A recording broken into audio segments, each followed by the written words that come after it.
You mentioned Baltimore. That's who they play coming up this Sunday night. And if you're ready to move on past the Pats. Yep, I'm ready. Talk about the Ravens here a little bit. They bounce back after that game against Pittsburgh, and they knock off Indianapolis. Very good defense there.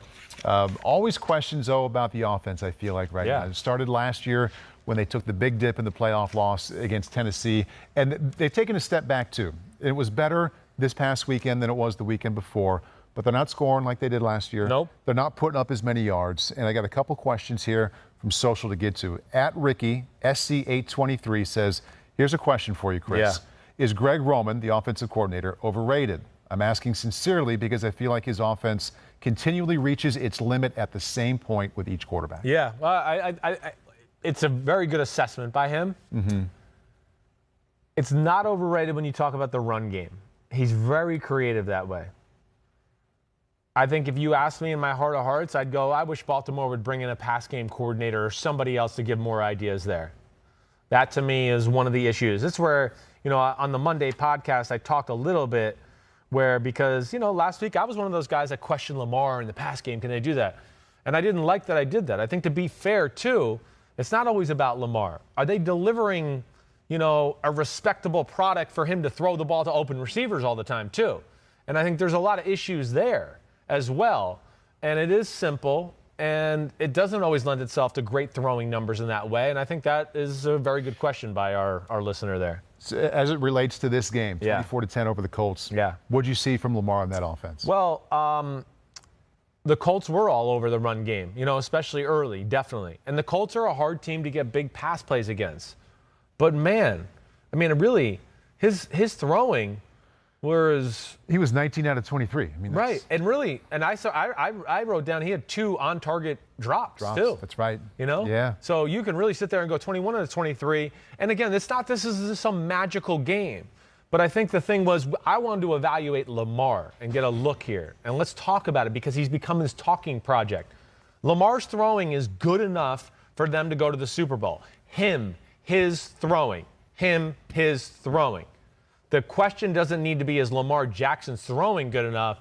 The question needs to be, is the Baltimore Ravens pass attack diverse enough and get people open and use the receivers enough to where they'll be able to deliver? I really don't question Lamar a whole lot. I know it's not perfect, but I just thought really he managed the game the right way during it. Yeah. It wasn't a lot of just wow throws, but it was, hey, this guy realizes his defense is slowing Rivers down. He realizes they're not going to give up big plays. Mm-hmm. And he really stayed in the pocket, went through reads, and made a lot of nice 5 to 10 to 12-yard throws throughout the game. At least that's the way I looked at it. Looked like he managed that game plan really, really well. Agreed. And I'm looking at one other question here that really fits into what you just mentioned about you're not questioning Lamar. You're questioning maybe a little bit more about the passing offense and the scheme. Yeah. Garnett West asked, what is stopping the Ravens offense from going vertical with the passing game? I understand the defenses are trying to keep everything underneath, but at the same time, I wonder why we don't take shots deep to give a more honest look. Yeah, I think that's I think that has to happen. As I watched the game, one of the things I wrote was like, wait, they're playing an 8-man front, the Colts. At what point are we going to have some cool play actions and throw behind these linebackers and stress them out? Darius Leonard and those guys are all over the run game. What point are we going to go, hey, whoa, play action, whoa, 20. You know what they did first play of the second half? Wide open over the middle.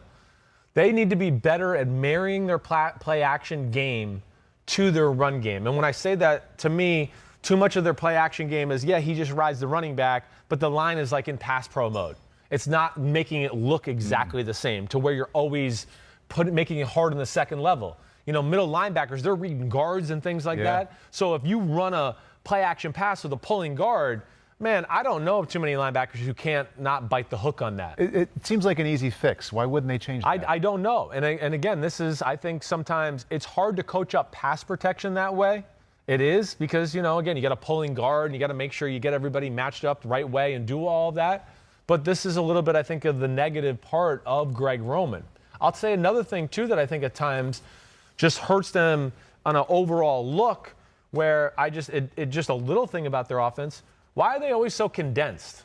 Well, that's where I want to know too. You're talking about formation? Yeah, formations. Everybody's in a tight. It's always tight end, fullback, receivers really close. And I understand that puts some people with the run and the bootlegs and things like that. Yeah. But at the same time, look at Arizona. They spread you out all the time. Yeah. And then they make it really hard. Wait, that linebacker, do you want to move out and cover the slot? Or do you want to come in here and stop the run?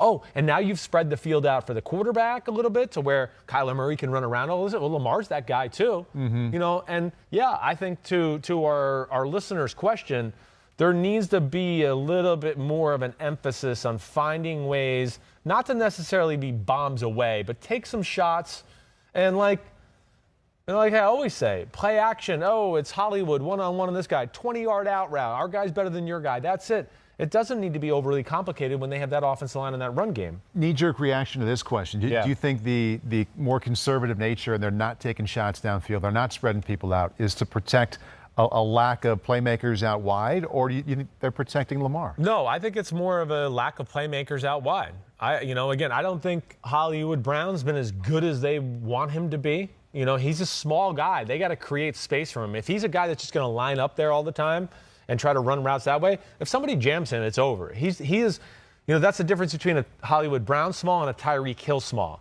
Yeah. Tyreek Hill's small, but he's got this density and this thickness. He could win out wide maybe more than Hollywood. Definitely. Hollywood has too many plays where I see people get the hand on him and they go, it's over. It's like a slot guy. It's over. He's not going to go anywhere. And Lamar has to move on somewhere else. So, yeah, they have to do that. But that was one thing that really jumped at me. I wrote, man, they stress the second level in the run game as good as anybody in football. They do nothing to stress it in the pass game. And I think that is something that could help them start to find plays over the middle to Hollywood Brown, down the field, and everything like that. And numbers are misleading, and the bottom line is that they're winning a lot. But I did not expect at this point in November to look down or to look up the total offense and see Baltimore 23rd. It is surprising.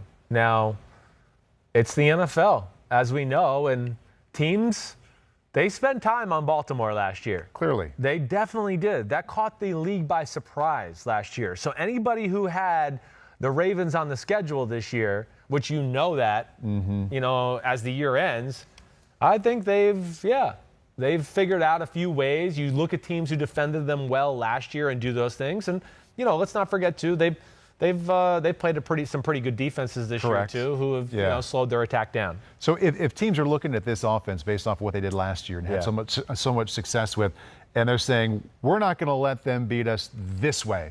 What is that this way that they're taking away a little bit better this fall as opposed to last year? I think it's just people are selling out for the run more.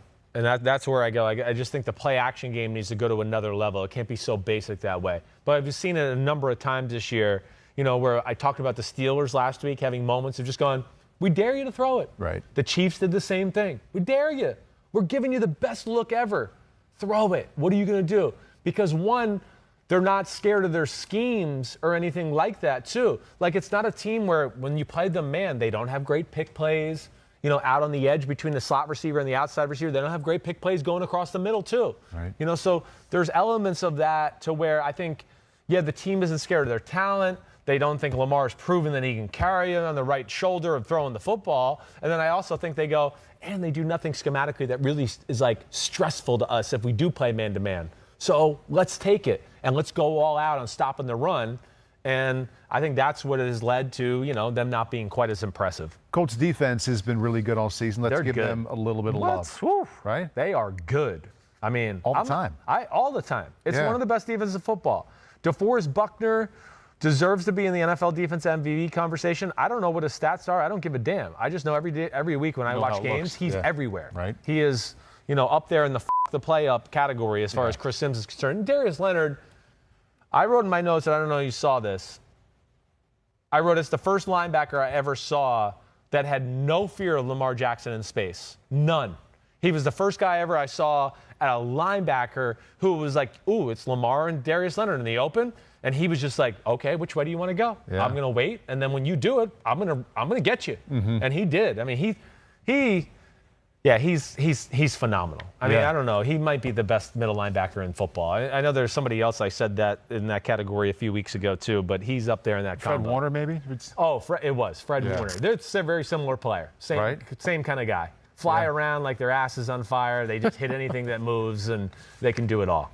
You used to say rockets up his ass. I know. Now it's, what'd you just say? Ass is on fire.